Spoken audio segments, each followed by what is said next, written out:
ততদিনে ছিলাম হলো আমাদের ওই যে যেটা ছিল যে বাংলা বানানের। আচ্ছা, শোনেন, আপনাদের কিছু জিজ্ঞাসা ছিল বাংলা বানানের আরেকটা ক্লাস আমি নিয়ে নিচ্ছি, যাতে আপনাদের সকল জিজ্ঞাসাটা, আশা করি এই জিজ্ঞাসাটা আর আপনাদের থাকবে না। সেজন্যই মূলত। আর বাংলা শব্দ এগুলো একটা মাত্র ক্লাসে শেষ হবে আশা করছি। আর আপনারা অযথা টেনশনের কোনো কিছু নেই, এটা খুব সহজ বিষয়, আপনারা সবাই পারবেন। ইনশাআল্লাহ স্যার। আর একটা বিষয় হলো যে ওই লেটেস্ট বইটা যেটা পড়ানো হচ্ছে, এই বইটা আপনারা পাবেন, কেমন? ধন্যবাদ স্যার। আহ, তে কিন্তু কবে কোথায়? আপনারা পাবেন, আমি তো বলেছি তো পাবেন। অত অস্থিরতার কিছু নেই, আশা করি আপনাদের কোনো সমস্যা হবে না। আর আমি আমরাও আশাবাদী স্যার পাবো, কিন্তু সেটা আগে পেলে আমাদের জন্য একটু ভালো। কোনো দরকার নেই, বই না পেলে যা শীট দেওয়ার দরকার ওগুলো আমি আপনাদের দিয়ে দেবো। আপনাদের যেরকম রেকর্ডিং এরও কোনো প্রয়োজন হবে না, অস্থিরতার কিছু নেই। আপনারা যতটুকু পারেন বেসিক জিনিসগুলো আপনারা নোট করতে বলেছিলাম, ফেস টু ফেস ক্লাসেও বলেছিলাম। এরপরে আমি ফেস টু ফেস ক্লাসে চলে যাব। অনলাইনে অনলাইনে অনেকের ডাটার সমস্যা থাকতে পারে, কারেন্ট থাকে না অনেক জায়গায়, এগুলো আমি জানি। তারপরে ডিভাইসের প্রবলেম থাকে, অনেকের শুনতে অসুবিধা হয়। তো শেষে আমি কিছু আপনাদের রিভিশন ক্লাস নিয়ে দেব, আশা করি কোনো সমস্যা হবে না। Thank you sir. আচ্ছা, গত দিনে আমি কোথায় ছিলাম বলেন তো? বাংলা বানানটা কি আর পড়ানোর দরকার আছে? স্যার গত দিনে ছিলেন হলো যে বাংলা বানানের যে আপনার হলো ছয়টা যে ইটা আছে, নিয়মটা আছে, মানে আপনার ওই যে প্রমিত বাংলা, বাংলা বানান বিধি, রাইট। প্রমিত বাংলা। তৎসম শব্দ পড়াইছিল স্যার, অতৎসম শব্দ, তৎসম শব্দ। রাইট, এগুলো কি আরো বাকিটা শেষ করে দেবো নাকি আপনারা পড়ে নিতে পারবেন? না স্যার, বলেন। খুব সহজ আছে, এটা এত কঠিন না। পড়াই দেন। আচ্ছা, ঠিক আছে। আচ্ছা, আর একটা বিষয় হলো যে ওই যে শরীফ মনে হয় বা না কে যেন বললো যে আমরা ছোটবেলা বারো লিখতাম গয়াকার র দিয়ে, এখন ওকার হয়েছে কেন? কিছু কিছু বিষয় আছে। আমি এই বলেছিলাম এই স্যার। প্রশ্নগুলো, আচ্ছা, এই প্রশ্নগুলোর উত্তর আমাদের সবারই, অনেকে বলে অনেকে বলে না। এইগুলো নিয়েও আমি ক্লাসে ক্লিয়ার করে দেবো। সব যে লিখতে হবে তা না। আর এই বইটা হাতে পাওয়ার পরে আপনারা সবাই, ইচ অ্যান্ড এভরিবডি, এই বইটা প্রথম থেকে শেষ পর্যন্ত পড়বেন, একদম উপন্যাসের মতো পড়বেন। আর একটা বিষয় হলো যে সব যে বুঝবেন তা না, গবেষণামূলক গ্রন্থ পড়তে ভালো লাগবে না অতটা, আবার ফেলে রাখবেন, আবারও পড়বেন। কয়েকবার পড়লে আশা করি আপনাদের অন্যান্য কাজেও লাগবে। শুধু পরীক্ষার জন্য পড়াটাই কোনো বইয়ের উল্লেখযোগ্য দিক না। আর অযথা কোনো বই কেনার কোনো দরকার নেই। লেটেস্ট বই যেগুলো সেগুলোই আমি বলবো আপনাদেরকে। আচ্ছা, আমরা মনে হয় তারপরে এগুলো মনে হয় শেষ করেছিলাম, তাই না? বিসর্গ কি শেষ করেছিলাম? বিসর্গ শেষ করেছিলাম। জি স্যার, ওইটা পড়াইছিলেন। আচ্ছা, তারপরে অতৎসম শব্দ শেষ করেছিলাম, রাইট? জি স্যার। জি স্যার।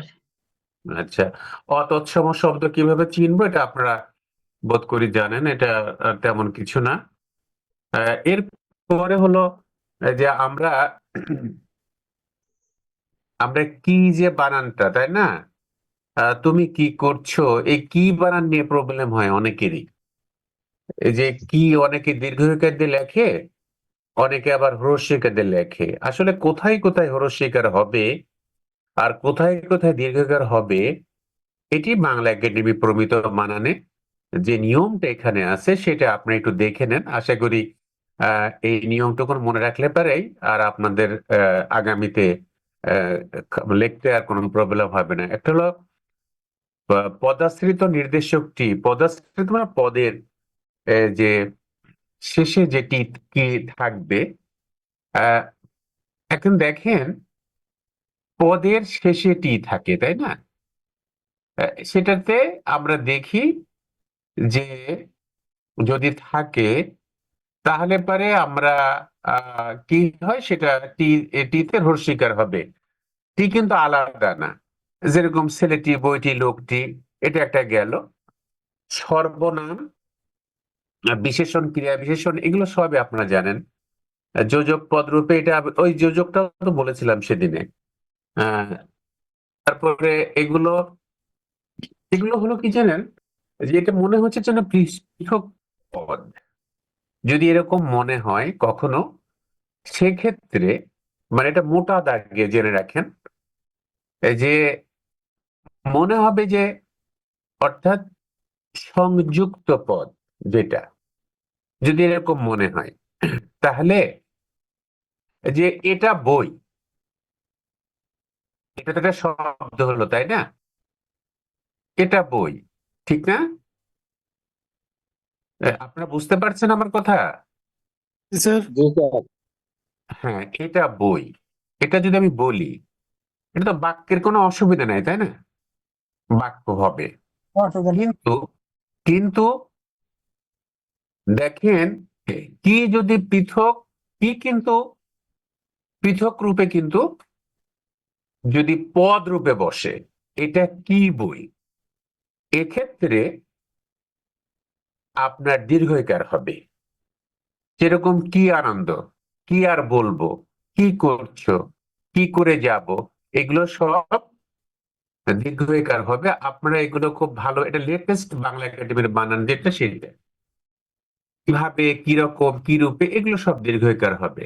আবার এটা কখন হরস্বীকার হবে সেটা আমরা একটু দেখে নিই।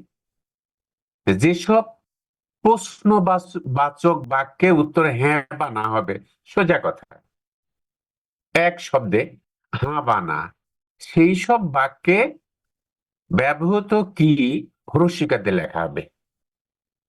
যেরকম তুমি কি যাবে, সে বলবে যে দেখা গেল কি হ্যাঁ আমি যাব বা যাব না। সে কি এসেছিল, অর্থাৎ সরাসরি হ্যাঁ বা না। আজকে যে অনেকেই দেখি উপস্থিত নাই, বাংলা বানানগুলো সবার এগুলো বুঝে নেওয়া উচিত ছিল। অনেকেই তো পণ্ডিত ব্যক্তি, হয়তো ওনারা জানে না, সেজন্য আসেন নাই। আবার আমরা এটা মনে হয় পড়েছিলাম, তাই না? নাকি পড়ি নাই? এই পর্যন্ত কি পড়েছিলাম? আমার তো মনে হয় পড়েছিলাম। না স্যার। স্যার কি পর্যন্ত পড়া হয়েছিল শুধু? তার পড়া আচ্ছা, না, হয়েছে ওই যে অনুসার এবং উম এটা পড়া হয়েছে স্যার। কে যেন লেখা, আচ্ছা, ঠিক আছে, এটা মনে হয় পড়েছিলাম, তাই না? জি স্যার। এই পর্যন্ত জি স্যার, ওই যে ব্যাং লেঠা। এটা পড়া হয়নি, পড়া হয়েছে। জি স্যার, তাহলে আপনারা বুঝছেন কেন? আচ্ছা, ওটা রাইট। আমরা এখান থেকে যাই। ওটা পড়া তো হয়নি। আচ্ছা, স্যার ঠিক এটাও আছে। পড়ানো হয়েছিল স্যার। আচ্ছা, ঠিক আছে, আচ্ছা সেটা ওকে ফাইন। আমরা পড়ানো হলো, আমরা এখান থেকে স্টার্ট করি, দ্রুত শেষ করে দেবো। ও বাংলা অধ্বনির উচ্চারণ অনেক ক্ষেত্রে আমরা দেখি ওর মতো হয়।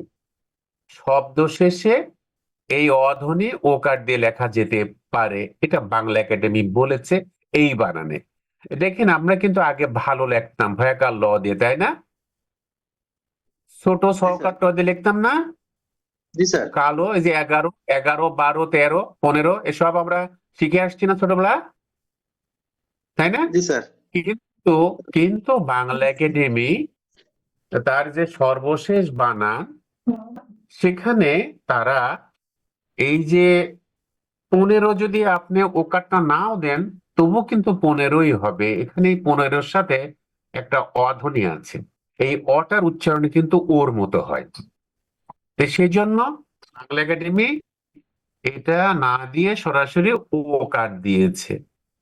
ভবিষ্যৎ অনুজ্ঞায় শব্দের আদিতে ওকার লেখা যেতে পারে, প্রো বলো, বসো, এগুলো। এখন উঙ এবং উঙ যেটা, এটা মনে হয় পড়িয়েছিলাম, জি স্যার, এটাও হয়েছে স্যার। যতদূর যাক, এটাও হয়েছিল।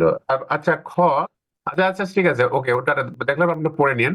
আচ্ছা, প্রথমটা কিন্তু ক আর স, সংস্কৃত সংস্কৃত বর্ণ, এটি যুক্ত বর্ণ। এই যে আমরা ক্ষীয়টা বলি, এটা যদি আপনি পৃথক করেন তাহলে ক যোগ খ। অতৎসম শব্দ খিদে, খুদ, খুদে, খুর, গবাদি পশুর পায়ের শেষ প্রান্ত আর কি, ক্ষেত, খেপা ইত্যাদি লেখা হবে। অর্থাৎ একটা সময় এই ক্ষীয় দিয়ে লেখা হতো, ওগুলো আর হবে না। আচ্ছা, জ, আমরা দুটো জ, তাই না, বর্গীয় জ এবং অন্তস্থ জ যেটা আমরা বলি। বাংলায় প্রচলিত বিদেশি শব্দ সাধারণভাবে বাংলা ভাষার ধ্বনি পদ্ধতি অনুযায়ী লিখিত হবে, যেরকম কাগজ, জাদু, জাহাজ, এই দুটোই কিন্তু বর্গীয় জ। জুলুম, জেব্রা, এগুলা। ইসলাম ধর্ম সংক্রান্ত কয়েকটি শব্দ বিকল্পে অন্তঃস্থ জ লেখা যেতে পারে, যেমন আজান, অজু, কাজা, নামাজ, মুয়াজ্জিন, এগুলো কিন্তু আগের থেকে এভাবে ছিল। বাংলা একাডেমি বলছে এগুলো সেভাবে লেখা যেতে পারে। এখন মূর্ধন্য এবং দন্তন্য, আপনারা জানেন বাংলা ভাষাতে কিন্তু মূর্ধন্য এবং দন্তন্যর মধ্যে কোনো পার্থক্য নেই, একদমই নেই, মধ্যযুগেও ছিল না। তারপরে এখন এই মূর্ধন্যর ব্যবহার যেটা এসছে, এটা সংস্কৃত ভাষা থেকে, সংস্কৃত শব্দ থেকে বাংলায় এসেছিল। এখন বাংলা একাডেমির লেটেস্ট যে প্রমিত বানান, সেখানে মূর্ধন্য দন্তন্যর ক্ষেত্রে কি বলছে আমরা একটু দেখি। অতৎসম শব্দের বানানে মূর্ধন্য ব্যবহার করা হবে না। অঘ্রাণ, ইরান, কান, কোরআন, গভর্নর, গন্তি, এগুলোতে কখনোই আর ধরন, যেমন একসময় ধরন আমরা সবাই মূর্ধন্য দিয়ে লিখতাম, ঝর্ণা, এগুলো আর মূর্ধন্য হবে না। তৎসম শব্দে ট, ঠ, ড, ঢ এর পূর্বে যুক্ত নাসিক্য বর্ণ মূর্ধন্য হয়, যেমন, এটা খুব সিম্পল নিয়ম। ট, ঠ, ড, ঢর পরে মূর্ধন্য না, আপনার নত্যাবিধি সত্যবিধি পড়েছেন। ট, ঠ, ড, ঢ মূর্ধন্য, অর্থাৎ যুক্ত ব্যঞ্জন যদি সংস্কৃত হয় তাহলে পরে এগুলো দন্তন্য হবে না, মূর্ধন্য হবে। যেরকম প্রচন্ড, লুণ্ঠন, কণ্টক, এই একটা ফর্মালা এখানে সূত্র। কিন্তু আবার অতৎসম শব্দের ক্ষেত্রে ট, ঠ, ড এর আগে কেবল দন্তন্য হবে, যদি তৎসম শব্দে কিন্তু মূর্ধন্য হবে, অতৎসম শব্দে দন্তন্য হবে, যেরকম গুন্ডা, ঝান্ডা, এগুলো। আর বাংলাতে আমরা উচ্চারণ করি একটা স,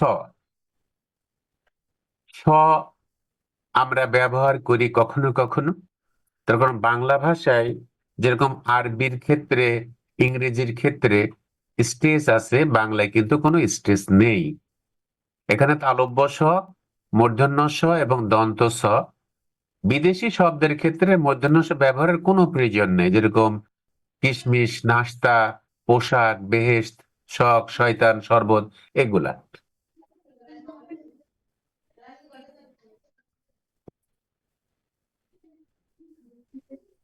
আপোষ, এগুলো। ইংরেজির মাধ্যমে আগত বিদেশি এস ধ্বনির জন্য দন্তস্ব, S H, S I O N, double S I O N, T I O N, এগুলো যদি শব্দের শেষে যদি থাকে, প্রভৃতি বর্ণগুচ্ছ বা পদধ্বনির জন্য তালব্য স হবে। যেরকম পাসপোর্ট, বাস, যেরকম এস ধ্বনির জন্য আবার cash, television, mission, session, ration, station, এগুলো। যেখানে বাংলায় বিদেশি শব্দের বানান পরিবর্তিত হয়ে স, এখানে দেখেন আমরা যেরকম সালাম, তাই না, স্বর মতো, দন্তস্বটা অনেক সময় আমরা স্বর মতো উচ্চারণ করি। দন্তস্ব স এর রূপ লাভ করেছে, সেখানে স এর ব্যবহার থাকবে, যেরকম তসনস, পছন্দ, মিস্ত্রি, মিছিল। বিদেশি শব্দ যুক্ত বর্ণ, বাংলায় বিদেশি শব্দের আদিতে বর্ণ বিশ্লেষণ সম্ভব নয়, এগুলো যুক্ত বর্ণ দিয়ে লিখতে হবে, যেমন স্টেশন, স্ট্রিট, স্প্রিং, এগুলা। তবে অন্যান্য ক্ষেত্রে বিশ্লেষণ করা যায়, যেরকম ইসরাফিল, মার্কস, এগুলা। হসন চিহ্ন, কোথাও কোনো হসন চিহ্ন বাংলা একাডেমি রাখে নাই। আমরা অনেক ক্ষেত্রে হসন চিহ্ন দিতাম, এখন থেকে আর কোনো হসন চিহ্ন হবে না। কল কল, করলেন, কাজ, সব জায়গায় অর্থাৎ হসন চিহ্নটা তুলে দেওয়া হয়েছে। তবে কিছু ক্ষেত্রে আবার বাংলা একাডেমি রেখেছে। তবে যদি অর্থ বিভ্রান্তি বা ভুল উচ্চারণের আশঙ্কা থাকে, তাহলে হর্ষ চিহ্ন ব্যবহার করা যেতে পারে, যেরকম উহ, বা, যা, এগুলা। ঊর্ধ্বকমা, ঊর্ধ্বকমা যথাসম্ভব বর্জন করা হবে।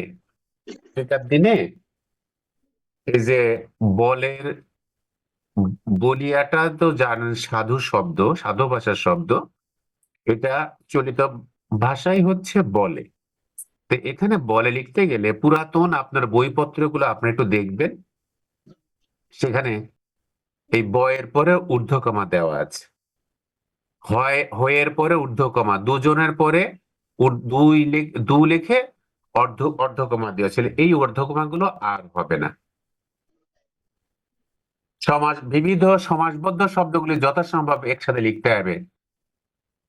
অদিষ্ট পূর্ব, অনাস্বাদিত পূর্ব, নেশাগ্রস্ত পিতা পুত্র, পূর্ব পরিচিত। অর্থাৎ যদি আপনারা মনে করেন এগুলো সমাসবদ্ধ শব্দ, তাহলে এটা ভাঙার কোনো প্রয়োজন নাই, ভাঙা যাবে না। যেরকম স্বভাবগত ভাবে, এটা একই শব্দ। বিশেষ প্রয়োজনে সমাসবদ্ধ শব্দটিকে একাধিক হাইফেন দিয়ে যুক্ত করা যেতে পারে, যেরকম কিছু না কিছু, জল, স্থল, আকাশ, বাপ বেটা, এগুলো, মা ছেলে, মা মেয়ে, এগুলা। বিশেষণ পদ, বিশেষণ পদ সাধারণভাবে পরবর্তী পদের সঙ্গে যুক্ত হবে না যদি বিশেষণ পদ হয়, যেরকম ভালো দিন, লাল গোলাপ, সুগন্ধ ফুল, সুনীল আকাশ, এইগুলা।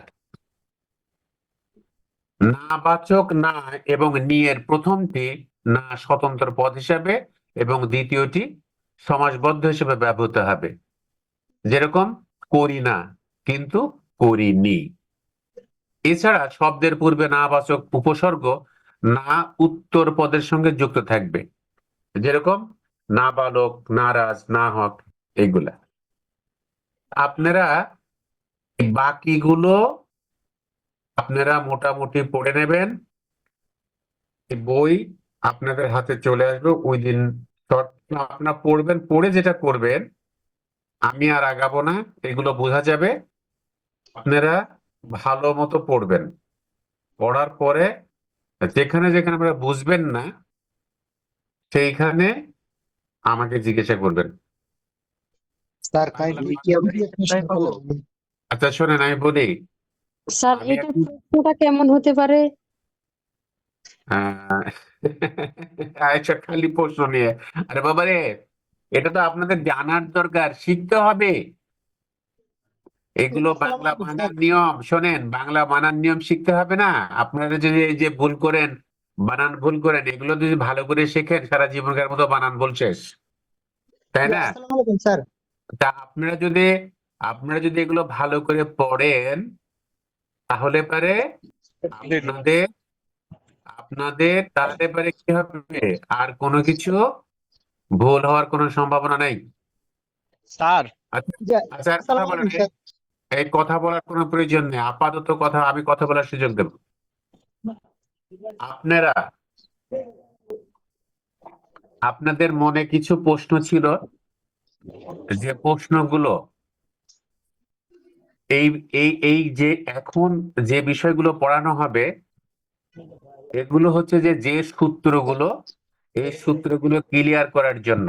আপনারা যেহেতু অনার্সের স্টুডেন্ট, আপনাদের জানার জন্য কিছু বিষয় আমি আপনাদেরকে একটা প্রাথমিক ধারণা দিয়ে দেব। এটা জানলে ওই পুরো বাংলা বানানের যেটা, সেটা আপনাদের খুব সহজ মনে হবে। আপনারা জানেন যে কিছুদিন আগে বাংলা একাডেমি আধুনিক বাংলা অভিধান, যেটা সর্বশেষ, এই অভিধানে ঈদ বানান যদি আপনারা দেখেন, হ্রস্ব ই দ, আর গরু গহকার রহস্য দিয়ে লেখা হয়েছিল। এই লেখার কারণে বিভিন্ন মাধ্যমে অনেক প্রতিক্রিয়া লক্ষ্য করা যায়। এই বিষয়টা খুব ইন্টারেস্টিং। এই বিষয়টা অনেকের নজরে এসছে। তা আমরা দেখে নেব যে বাংলা একাডেমি এর উপরেই কিন্তু আধুনিক বাংলা অভিধান, যেটা আহ অভিধানের শব্দ কিভাবে সন্নিবেশিত হয়, আর বানানের যে বিভ্রাট কখনো কখনো প্রাতিষ্ঠানিকভাবেই হয়ে থাকে, কেন হয়ে থাকে সেটা আপনারা একটু ক্লিয়ার হয়ে নেন, তাহলে পরে আপনারা এতক্ষণ যে সূত্র পড়লেন এটা খুব ইন্টারেস্টিং মনে হবে, আর আপনাদের ভুল হওয়ার সম্ভাবনা নেই। এখন আমরা একটু জেনে নিই যে, আচ্ছা, আপনারা যারা কথা বলতে চাইলেন, দু একজন বলেন তো, কোনো প্রশ্ন ছিল আপনাদের? সানাউল্লাহ বলছিলাম স্যার। না, বলেন কি প্রশ্ন, বলেন তো। স্যার, আমি ছোটবেলায় আমার এক শিক্ষকের কাছ থেকে শুনেছিলাম যে মারাত্মক শব্দটা যেই সব কোনো কাজের সাথে মৃত্যু সংঘটিত না হয় সেই ক্ষেত্রে মারাত্মক শব্দটা ব্যবহার অনুচিত। যেমন আমি পরীক্ষায় মারাত্মক ভুল করছি, এখানে তো মৃত্যুর কোনো কারণ নাই, তাহলে এই আচ্ছা, ঠিক শব্দটা আছে, আমি বুঝতে পেরেছি। আচ্ছা আচ্ছা, ওটা আলাদা প্রশ্ন, এটা এটা আলাদা বিষয়, এটা আমি বলে দেবো। আমি এই ক্লাসটা শেষ করে নিই, তাহলে জি স্যার, আমরা বুঝতে আরেকটা পারবো। প্রশ্ন। আচ্ছা আচ্ছা, কি বলেন? স্যার, আমরা বইটা হচ্ছে কবে এই হাতে যে পাবো? এই আবারও সেই সপ্তাহে? কথা, আবারও সেই কথা আমি বলবো তোরে বাবা, ক্লাস শেষ করি। ওকে ওকে ওকে স্যার। আচ্ছা, দেখেন, অদ্ভুত ব্যাপার যে বাংলা একাডেমির বাংলা বানান অভিধান নিয়ে বেশ কিছু আলোচিত হয়েছে, সেগুলোর খুব চম্বক অংশ আমি আপনাদেরকে বলবো, তাহলে বানান সম্পর্কে যত রকমের বিষয় আপনাদের মনে আছে এগুলো উত্তর এখানে পেয়ে যাবেন আপনারা। তে এখানে রবীন্দ্রনাথ ঠাকুর, আপনারা জানেন, প্রথম তিনি বাংলা বানান নিয়ে বাংলা বানানের যে সংস্কৃতকরণ সেটা মুখের কাছাকাছি আনার ক্ষেত্রে তিনি প্রথম উদ্যোগ গ্রহণ করেছিলেন। বাংলা বানানটা তারই উদ্যোগে প্রথম হয়েছিল, যেটা আমরা বলেছি চলতি ভাষার বানান। এই এই কথা বলে রে বাবা, একটু ক্লিয়ার করতে হবে। ওই যে সাউন্ড আসছে, আপনাদের একটু বন্ধ করতে হবে, মিউট করে।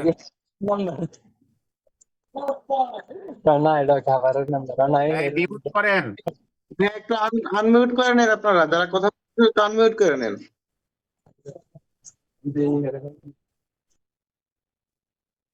আচ্ছা, আমি খুব অল্প বাদ দিয়ে খুব অল্প কথায় শেষ করব।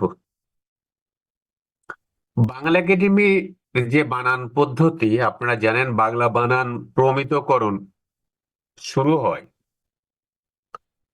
1936-এর কলকাতা বিশ্ববিদ্যালয়ের উদ্যোগ থেকে। ওই বানানই আমরা একটু আধটু এদিক ওদিক করে ব্যবহার করি। রবীন্দ্র রচনাবলীতে গরু বানান গকার রয়রস্য বানানের ক্ষেত্রে বিশেষত বিশ্বভারতীর সংস্করণ গরু এবং গরু দুই বানানই আছে, তবে গরু বানানো বেশি। এই যে দেখবেন বাংলা একাডেমির যে অভিধান নতুন, যেটা আধুনিক বাংলা বানান, সেখানে গরু বানান গকার রয়রস্য আছে। বাংলা উচ্চারণের প্রথম সূত্র অনুযায়ী গরু শব্দের উচ্চারণ গরু হবে, এই জন্য আলাদা করে গরু লেখার কোনো দরকার নেই। তাহলে নদী, মরু, তরু ইত্যাদি লিখতে হয়। তাছাড়া গরু অর্থে গো বাংলায় ব্যাপকভাবে চালু থাকায় গরু বানানের বিভ্রান্তি অন্য একটা মাত্রা যুক্ত হয়, রু অংশটা বাহুল্য, অর্থাৎ গো মানেই কিন্তু গরু।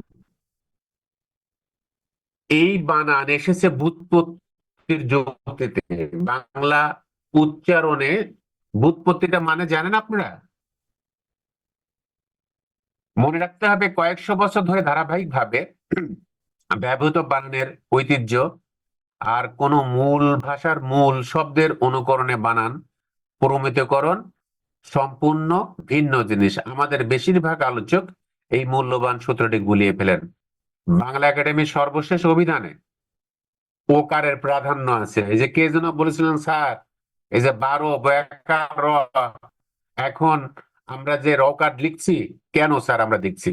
এই দেখেন কোত্থেকে এসছে, সেই জন্যই আমি এগুলো চুম্বক অংশ বলছি, বাকিটা আপনারা পুরো পড়ে নেবেন। বাংলা একাডেমির সর্বশেষ অভিধান, যেটা আধুনিক বাংলা অভিধান, ওকারের প্রাধান্য আছে। সংখ্যাবাচক শব্দ 12 বয়াকার, অকার, 13 দয়কার এগুলো এবং করো, ধরো, বলো ওকার দিয়ে লেখা হয়েছে। এই শব্দগুলো এমনিতেই খানিকটা ওকারান্ত হয়ে উচ্চারিত হয়, কারণ বাংলা শব্দের শেষে ও এর উচ্চারণ সাধারণত ও এর মতোই হয়।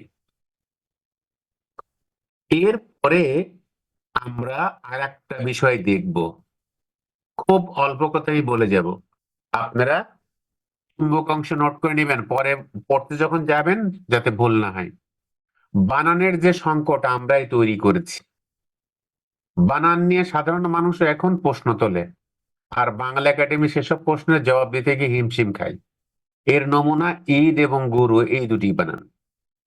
শেষ পর্যন্ত বাংলা একাডেমি জানাতে বাধ্য হয় তাদের সর্বশেষ অভিধানে কিছু শব্দের বানানে ভুল ত্রুটি ঘটে গেছে, পরবর্তী সংস্করণে তা সংশোধন করা হবে। কিন্তু অভিধানের নতুন সংস্করণে সেসব ভুল ত্রুটির অধিকাংশই অপরিবর্তিত আছে। ভাবতে অবাক লাগে, অজস্র শব্দের বানানে একাডেমির নিজেরই প্রবল দ্বিধা আছে। যেমন কাহিনী না কাহিনী, অর্থাৎ দন্তেন রস্বীকার হবে নাকি দীর্ঘিকার হবে। অলংকার না অলংকার, এই যে কিছুক্ষণ আগে আমরা পড়লাম না, অনুসার আর অঙ্গ পড়েছি তো, আপনারা দেখেছেন যে স্যার এটা এরকম কিনা, রং না রং, শহীদ বানান এটা আজকাল হ্রস্বীকার দিয়ে লেখা হচ্ছে, তবে দীর্ঘইকার দিয়েও লেখা হচ্ছে। ছোট না ছোট, এরকম ছোট আমরা আগাগোড়া শিখে আসছি ছকার ট দিয়ে, এখন বাংলা একাডেমি সর্বশেষ অভিধানে ছকার টকার, অর্থাৎ এইরকম অসংখ্য বানান, কয়েকশো দেওয়া যাবে এর উদাহরণ। অর্থাৎ বাংলা একাডেমি, এটা কিন্তু আলোচনা, বাংলা একাডেমি এই যে সংকট, কখনো কখনো কিন্তু সংকট তৈরি করে। এখন আমরা দেখি এই মূল বিষয়টা কি। 1936 সালে কলকাতা বিশ্ববিদ্যালয়ের বানান সংস্কারের মূল লক্ষ্য ছিল বানানে বিকল্প বর্জন করা। বিকল্প মানে কি? বিকল্প হলো কি, যে আমরা একসময় বাড়ি ছোটবেলা পড়েছি, বাড়ি বয়াকার হ্রস্বীকার হলেও হতো, দীর্ঘইকার হলেও হতো। বর্তমান কালে যদি বাচ্চারা দীর্ঘইকার লেখে, টিচার নাম্বার দিবে না, কেটে দেবে। কিন্তু আমরা ধরন বানান আমরা ধ র মূর্ধন্য শিখে এসেছি, তাই তো? কিন্তু এখন ধরন বানান যদি মূর্ধন্য কেউ লেখে, শিক্ষক নাম্বার দেবে না, কেটে দেবে। এই যে চেঞ্জ গুলো হয় ভাষায়, এই চেঞ্জ গুলা অস্বাভাবিক কিছু না, যুগের সাথে তাল মিলিয়ে এবং আরো মুখের ভাষার কাছাকাছি আনার জন্য এই চেঞ্জেস গুলো আসতেই পারে।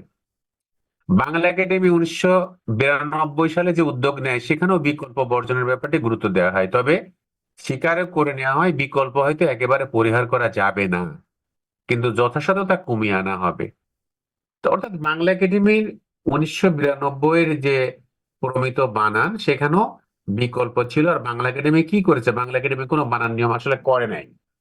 বাংলা একাডেমি যেটা করেছে, কলকাতা বিশ্ববিদ্যালয়ের যে বানান পদ্ধতি, সেই বানানটাই বাংলা একাডেমি এদিক ওদিক করে প্রমিত বানান নিয়ম গ্রহণ করেছে বাংলা একাডেমি, এর বাইরে কিছু না। এটা প্রথমেই মাথায় রাখতে হবে, অর্থাৎ মনে রাখতে হবে, একটি ভাষায় হাজার হাজার শব্দ কোনো সুনির্দিষ্ট নিয়ম মেনে চলে না। আরো সহজ করে বলা যায়, বানানের আসলে কোনো সূত্র নেই। বাংলা শব্দের আগে পরে প্রত্যয়, উপসর্গ বা শব্দাংশ যোগ করার সময় কিছু ধ্বনিগত সূত্র অবশ্য ব্যাখ্যা করা যায়, কিন্তু অভিধানের এক একটি শব্দের দিকে তাকিয়ে দেখুন, সেগুলো কোনো নিয়মের অধীন নয়। এমনকি প্রমিত বাংলা বানানের নিয়ম নামে যে পুস্তিকা বাংলা একাডেমি প্রকাশ করেছে, সেই নিয়মের অধীন গুটিকয় শব্দ মাত্র ফেলা যাবে। তাহলে বানান কি নিয়ম ছাড়াই চলে? হ্যাঁ, বানান চলে নিয়ম ছাড়াই, তাতে ভাষাভাষীর কোনো সমস্যা হয় না। অর্থাৎ এইগুলো হলো বাংলা একাডেমির যে এই যে আপনাদের একটু আগে যেটা কে শরীফ না কে যেন বললো, স্যার আমরা তো 12 বয়াকার র দিয়ে লিখতাম, কিন্তু এখন তো দেখি ওকার। এই বিষয়গুলো কিন্তু এখানে এসছে। তবে আরেকটা বিষয়, একই সঙ্গে ব্যুৎপত্তিমূলক বানান আর উচ্চারণমূলক বানান থাকার কারণে সমস্যা তৈরি হয়নি। দীর্ঘদিন ধরে চোখে দেখার পড়ার অভ্যস্ততা তৈরি হয় বলে তার সমস্যা। বানান যতক্ষণ প্রচলনকে মান্য করে ততক্ষণ পর্যন্ত কোনো তর্ক ওঠে না। অর্থাৎ প্রচলিত বানান তা যদি বিকল্পহীন থাকে সেখানে হাত না দেওয়াই ভালো। এই কে, আরে বাবার মিউট করতে হবে, না হলে বুঝতে পারবে না। এখানে আমি চুম্বক অংশ বলে যাচ্ছি। আপনারা এই যে বানান সম্পর্কে যে এতক্ষণ বাংলা একাডেমির নিয়ম পড়লাম, এইগুলো পড়ার কারণ হলো কি, যে বাংলা একাডেমি যে বানান নিয়ম করেছে তা যে সম্পূর্ণ, এখন আমার দেখি বাংলা একাডেমি আধুনিক বাংলা অভিধানে ঈদ এবং গরু শব্দভুক্তি না রাখার জন্য যে জটিলতা সৃষ্টি হয়েছে সে বিষয়ে অভিমত ব্যক্ত করেছেন অন্য কয়েকজন বিশেষজ্ঞ। এখন বিশ্বভারতী বিশ্ববিদ্যালয়ে প্রদত্ত চলতি ভাষার বানান নিয়ম থেকে শুরু করে প্রাতিষ্ঠানিকভাবে প্রবর্তিত কোন বানান সূত্রে সরাসরি ঈদ শব্দের উদাহরণ নেই। ঈদ মানে কি? হরস্বীকার দ ঈদ, এই ঈদ নেই। বিদেশি শব্দে হরস্বীকার হবে, এই নিয়মে হরস্বীকার দ ঈদ শব্দ বাংলা একাডেমি আধুনিক বাংলা অভিধান অনুসরণ করে থাকতে পারে। বহুল ব্যবহৃত এবং স্বীকৃত শব্দের বিষয়টি এক্ষেত্রে পাশে থেকে গেছে এবং বিকল্প বর্জন করার অজুহাতে অভিধানটিতে বিকল্প সৃষ্টি করা হয়েছে। বিশ্বভারতী বিশ্ববিদ্যালয়ে প্রবর্তিত চলতি ভাষার বানান নিয়মে সরাসরি গকার অরস্য গরু শব্দটি উদাহরণ হিসেবে আছে, তবে স্বয়ং রবীন্দ্রনাথ ঠাকুর গরু শব্দ ব্যবহার করেছেন। কলকাতা বিশ্ববিদ্যালয় বানান সংস্কার সমিতি কর্তৃক প্রকাশিত বানান নিয়মের প্রথম সূত্রে বলা হয়েছে, রেফের পর ব্যঞ্জন বর্ণের দ্বিত্ব হইবে না, যথা অর্চনা, মূর্ছা, অর্জন, কর্তা, কার্তিক, বার্তা, কর্দম, অর্ধ, সর্ব।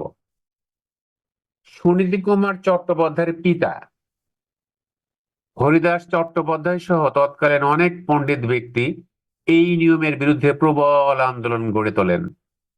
শেষ পর্যন্ত বাংলা সরকার এবং কলকাতা বিশ্ববিদ্যালয় কর্তৃপক্ষ বলতে বাধ্য হলেন এই বানান বিধি অবশ্য পালনীয় নয়। তার মানে কি দাঁড়ালো? আপনারা আমার এই কথাটা বুঝতে পেরেছেন? বলেন। জি স্যার, বাধ্যতামূলক ভাবে এটা পালন করতে হবে না।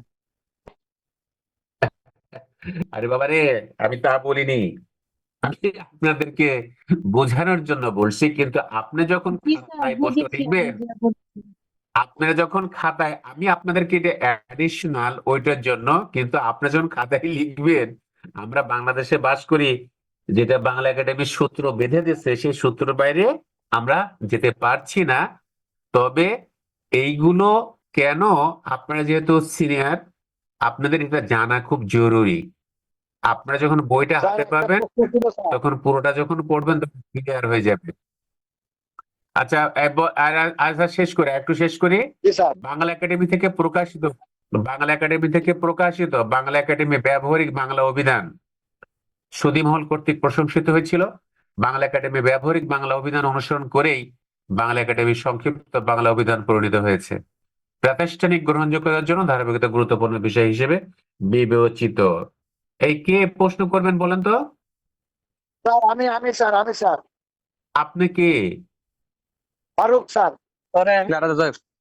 আচ্ছা ফারুক, আচ্ছা ফারুক, একটু পর আমি এই ক্লাসটা, কথা বলো না, ক্লাসটা শেষ করে নি। আর কয় মিনিট আছে?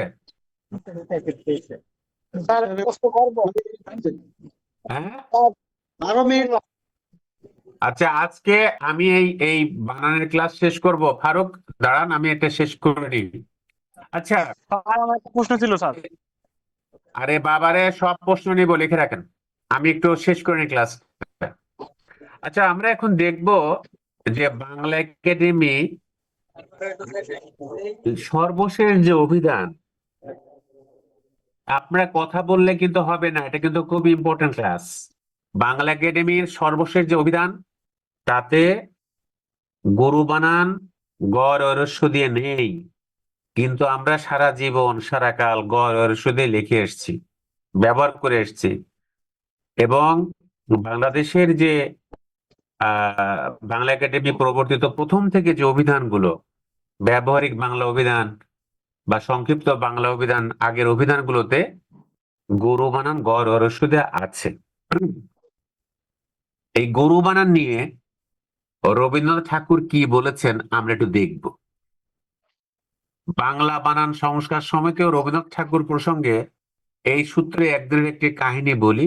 বিবরণটি হীরেন্দ্র নারায়ণ মুখোপাধ্যায়ের একটি রচনা থেকে গৃহীত। রবীন্দ্রনাথের মুখ থেকে সাহিত্য সম্পর্কে কিছু শোনার আগ্রহ ছিল, কিন্তু বাধা পড়ল সুনীতিবাবু, চারুবাবু, বিজন ভট্টাচার্যের আগমনে। তারপর কি খবর রবীন্দ্রনাথ তাদের অভ্যর্থনা করলেন।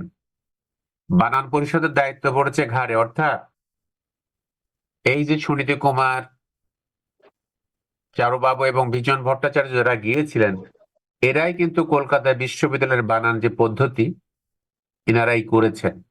এই বিষয়ে কিন্তু রবি ঠাকুরের কাছে গিয়েছিলেন তারা। বানান পরিষদের দায়িত্ব পড়েছে ঘাড়ে, তাই বাংলা বানান সম্বন্ধে আপনার কিছু মতামত দরকার বলে নিজেকে একটু এগিয়ে দিলেন সুনীতি কুমার চট্টোপাধ্যায়। সুনীতি বাবু, আপনার মতামত ছাড়া কি বাংলা ভাষার কোনো পরিবর্তন করা চলে, বিশেষ করে আমাদের যুগে যখন আপনাকে পেয়েছি, বলে সুনীতি বাবু বানানের কথা পারলেন। কতকগুলো শব্দের মৌলিক রূপটা বজায় রাখবার জন্য চলতি বানান কিছু কিছু পরিবর্তন করতে চাইছি। এটা কে বললো? সুনীতি কুমার চট্টোপাধ্যায়। কাকে বলে? রবি ঠাকুরকে। যথা রবীন্দ্রনাথ ঠাকুর বললেন, জিজ্ঞাসা দৃষ্টিতে চাইলেন সুনীতি কুমারের দিকে। তখন সুনীতি কুমার চট্টোপাধ্যায় বললেন, যেমন গরু গড় ও হ্রস্ব, আমরা বানান লিখি গড় ও হ্রস্ব, কিন্তু আমার মনে হয় শব্দটা গো রূপ থেকে এসছে। গৌকার গো দিয়ে হাইপেন হ্রস্ব প থেকে এসছে। সুতরাং বানানটা গরু না লিখে গকার রস্য হলেই ভালো হয়। এরপরে রবি ঠাকুর কি বলেছিল এটা আমরা একটু দেখি। হ্যাঁ, অন্তত কলেবর বৃদ্ধি হয়। গাইগুলো দিন দিন যেমন ক্ষীণ হয়ে পড়েছে, কলেবর বাড়ানো ভালো নিশ্চয়ই, কিন্তু তাতে দুধ বাড়াবার সম্ভাবনা আছে কি? রবীন্দ্রনাথ কৌতূহলপূর্ণ দৃষ্টিতে মুখ তুলে চাইলেন। কারো পক্ষেই হাসি সম্ভ্রম করা সম্ভব হলো না। এখন আমরা দেখব বাংলা একাডেমির বর্তমান যে দুটো অভিধান যেটা চলছে, সেখানে বানানের কি অবস্থা। বাংলা একাডেমি আধুনিক বাংলা অভিধানের সম্পাদক ও সম্পাদনা সহযোগী মন্ডলী ঈদ ও গরু বানান ভুক্তি 2016 এর সংস্করণে কেন রাখেননি তা বোধগম্য নয়। বাংলা একাডেমি বানান বিতর্ক অবসানের লক্ষ্যে যে ভাষ্য দিয়েছিল, পরবর্তীকালে পরিমার্জিত সংস্করণ যেটা, সেখানে 2001-এ গরু ভুক্তি আছে, অর্থাৎ প্রথমে যেটা গকার রস্য লিখেছিল সেটাই কিন্তু সেটাই আছে। ঈদ ভুক্তি আছে, অর্থাৎ হরস্বিকার দয় আছে, ঈদ ভুক্তি নেই। তবে ঈদ শব্দের হিসেবে ঈদের সঙ্গতর ও অপরিচিত বানান বলা হয়েছে। অর্থাৎ বাংলা একাডেমি কি বলেছে যে সঠিক বানান দীর্ঘ ঈদ যেটা ঈদ সেটা না, হ্রস্ব ঈদ এটাই সঙ্গতর বানান, বাংলা একাডেমি বলছে। এখন বাংলা একাডেমির বলার পরে আমরা দেখি এটা আধুনিক বাংলা বানান। এখন আহমেদ সোহেব সম্পাদিত বাংলা একাডেমির সংক্ষিপ্ত বাংলা অভিধান পরিমার্জিত পরিবর্তিত সংস্করণ জানুয়ারি 2024-এ গরু গরস্য গরু দুটি ভুক্তি রয়েছে এবং ঈদ ভুক্তি রয়েছে, বিকল্প ঈদ ভুক্তি নেই। অর্থাৎ একটা অভিধানে হ্রস্বইকার দ ঈদ আছে, আর একটাতে দীর্ঘইকার দি, যেটা সারা জীবন ধরে আমরা লিখে আসছি, সুন্দর করে দেখে আসছি, সেটাই আছে। একই প্রতিষ্ঠান থেকে প্রকাশিত হওয়া পৃথক দুটি অভিধানে কি করে একই শব্দের ভিন্ন বানান থাকে তা বোধগম্য নয়। অভিধানের মতো গুরুত্বপূর্ণ বিষয়ে একই প্রতিষ্ঠান থেকে প্রকাশিত দুটি অভিধানের অভিন্ন বানান ভুক্তি থাকা অতীব জরুরি এবং অত্যাবশ্যকীয়। আচ্ছা, বাকিটা আপনারা সবাই পড়ে নেবেন। এই বইটা আপনারা লেটেস্ট যেটা বই পাবেন, ভুলেও কোনো পুরাতন বই কেনার দরকার নেই। এই জন্যই আমি আপনাদেরকে বলছি যে এই বইটা এখনো এটা আসবে, আপনারা অল্প দিনের মধ্যেই, আশা করছি এই সপ্তাহের মধ্যেই আমি আপনাদেরকে বলে দিতে পারবো। এখন এই ফারুক সাহেব, জি স্যার, প্রশ্নটা হচ্ছে স্যার, আপনি এই বিষয় নিয়ে প্রমিত বানান বিষয় সম্পর্কে আমাদের কি ধরনের প্রশ্ন করবেন স্যার? সেই প্রশ্ন আমাদের এই জানা যে- আছে, স্যার। এই যে ফারুকের যেটা আসছে খালি প্রশ্ন, প্রশ্নের স্যার, বাইরে এই কোনো প্রশ্নটা আমাদের দরকার, এই- তাহলে আমরা কিভাবে পড়বো সেটা তো আমরা বুঝতে পারবো। আমি বলি শোনেন, আপনারা যেটা পড়বেন, বাংলা একাডেমি প্রমিত বানানের নিয়ম আমি পড়িয়েছি। সর্বশেষ যেটা পরিমার্জিত সংস্করণ যেটা পড়ালাম, এই সূত্রগুলো আপনারা খুব ভালো মতো পড়বেন। প্রশ্ন যেখান থেকে আসুক আপনারা পেয়ে যাবেন। আর অন্যগুলো যেটা পড়বেন, এগুলো শিখার জন্য দু একটা আসলেও আসতে পারে। আর কে প্রশ্ন করলো? স্যার, ফারহান ভাই আপনি এটা স্যার যেটা বললো এটা লিখে আপনি গ্রুপে দিয়ে দিয়ে আসসালামু আলাইকুম স্যার। এই গ্রুপে কিছুই দেওয়া লাগবে না, গ্রুপে কিচ্ছু দেওয়া লাগবে না। স্যার, আমি এই কে- পদ্মাবতীর উপরে আছি স্যার, লঞ্চে ফেরি পার হইতেছি। কাইন্ডলি এটার পিডিএফ কপিটা যদি স্যার একটু গ্রুপে শেয়ার দিতেন আমরা উপকৃত হইতাম স্যার। মানে এগুলো সবই আপনারা, আরে বাবারে, আপনাদের কোনো পড়ার কোনো বিষয়ে প্রশ্ন নেই, শুধুমাত্র স্যার কিভাবে প্রশ্ন হবে আর এটা দরকার। আমি যে ক্লাস নিলাম সেই ক্লাসে কোনটাই আপনার বুঝেছেন বা বোঝেননি সেইটা নেই, ক্লাস থেকে তো পড়া হয়ে যায়। এটা কি সেকেন্ড টাইমে পড়া লাগে? স্যার আমার একটি প্রশ্ন ছিল। বলেন। ঠিক আছে স্যার, যেহেতু বাংলা একাডেমি অভিধানে আপনার সর্বশেষ বানান গরুতে গয় ওকার রয় রসিকার, এখন আমরা যদি গ রয় রসিকার দিয়ে লিখি তাহলে কি সেটা হবে না? বা দুইটার ভিতরে দুটোটা লিখলে কি? আমার একটু বাইরে যাইতে হবে। আরেকটা প্রশ্ন ছিল স্যার, ব্যুৎপত্তিমূলক বানানটা কি? এটা জানার ছিল স্যার। আপনারা যে প্রশ্ন করেছেন সেই জন্য অ্যাডিশনাল ক্লাসে নিলাম। শোনেন, আপনাদের গরু বানান গ রসু লিখলে হবে, এতে অসুবিধার কোনো কিছু নেই। বাংলা একাডেমির অভিধানেও গরু বানান এখনো গ রস্য আছে, এটা আহ এই আধুনিক বানানে না থাকলেও আছে। কেমন? ফলে এটা যে হবে না তা না, সূত্র আর আপনাদের লেখা দুটো দুই জিনিস।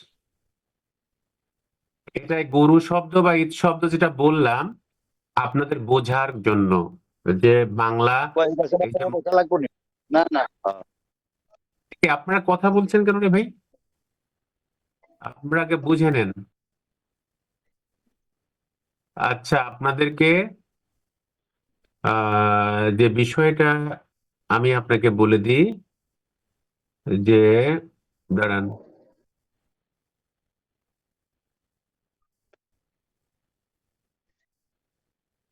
আচ্ছা, বানান এই ব্যুৎপত্তিটা ভালো করে বুঝে নেন। বানান যখন আপনারা আপনারা যদি কথা বলেন, ব্যুৎপত্তিমূলক বানানটা কি?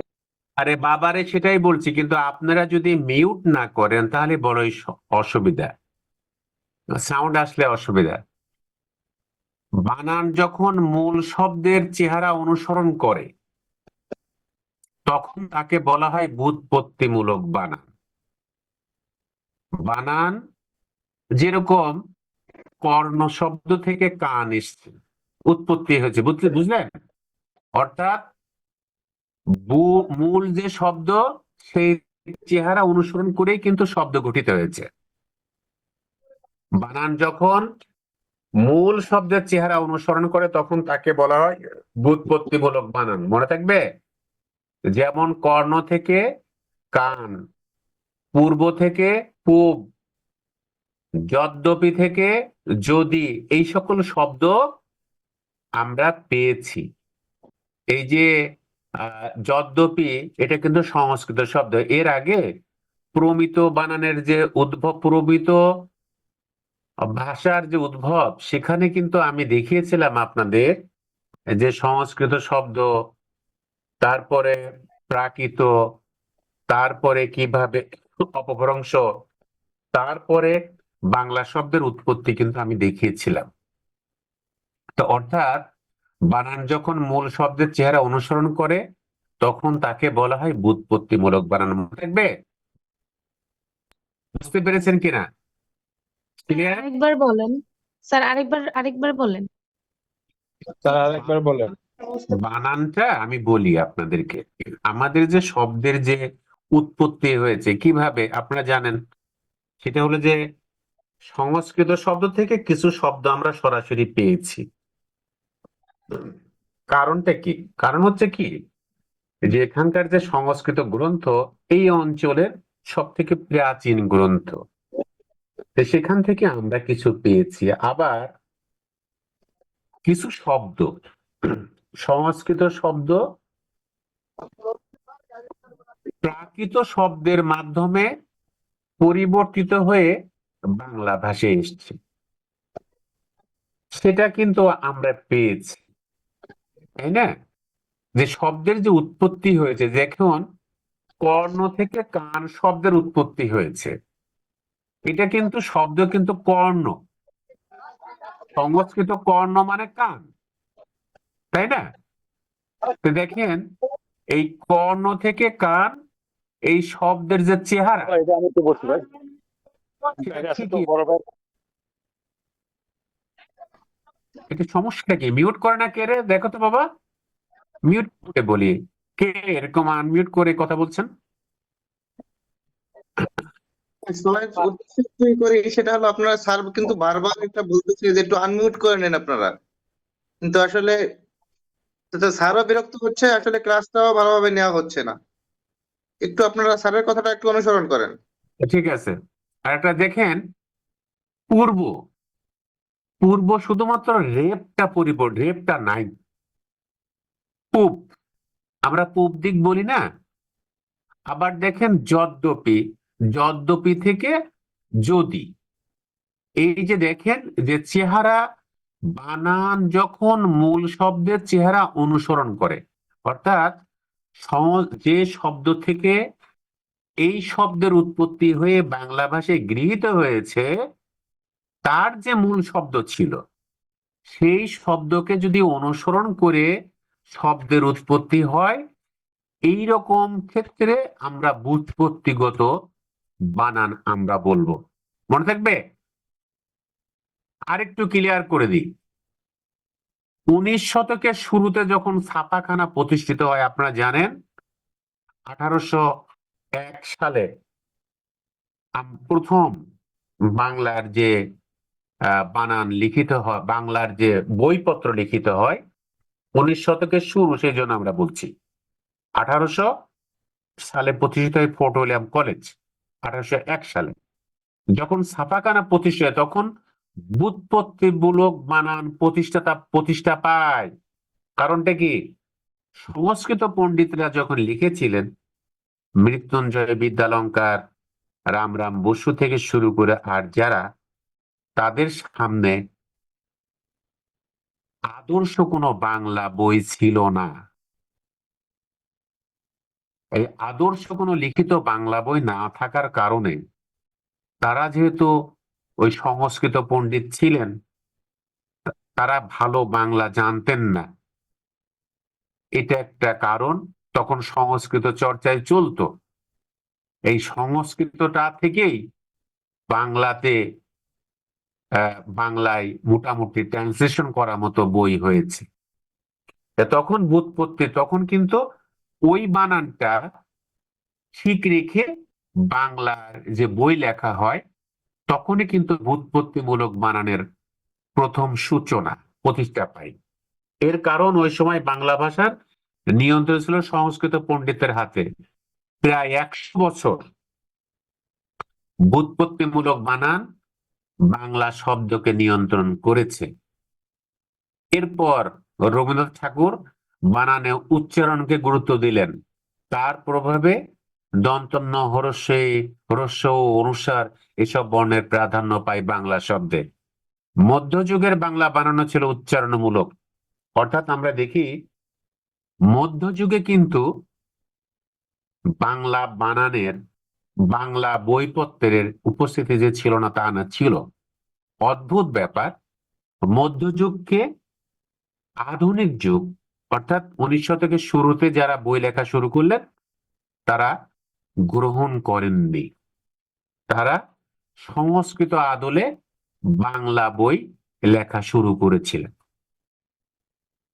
এখন বোঝা গেল যে, এবং প্রবলেমটা কি, আধুনিক যুগের সূচনা লগ্নে যদি উচ্চারণমূলক বানানকে প্রাধান্য দেওয়া হতো তাহলে অনেক শব্দের চেহারা পাল্টে যেত।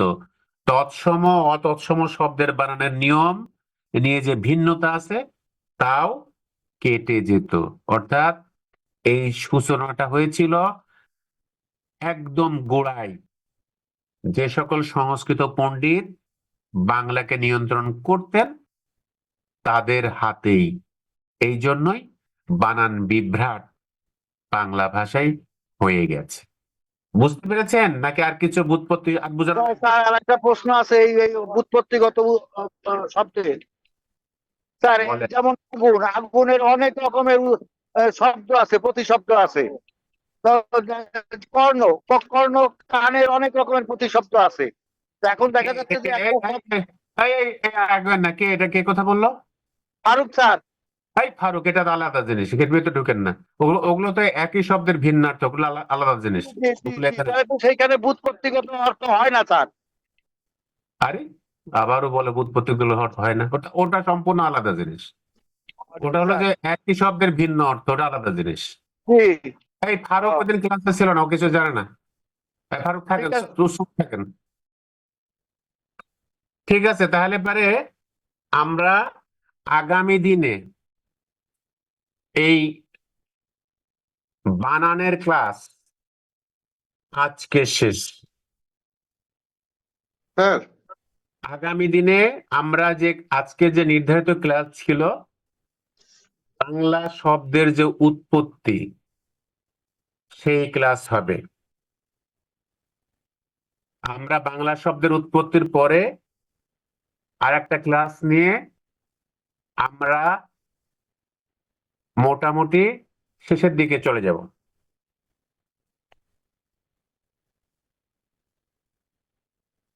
স্যার হ্যাঁ, নেক্সট কি বাংলা শব্দের উৎপত্তি এটা পড়াবেন নেক্সট ক্লাস?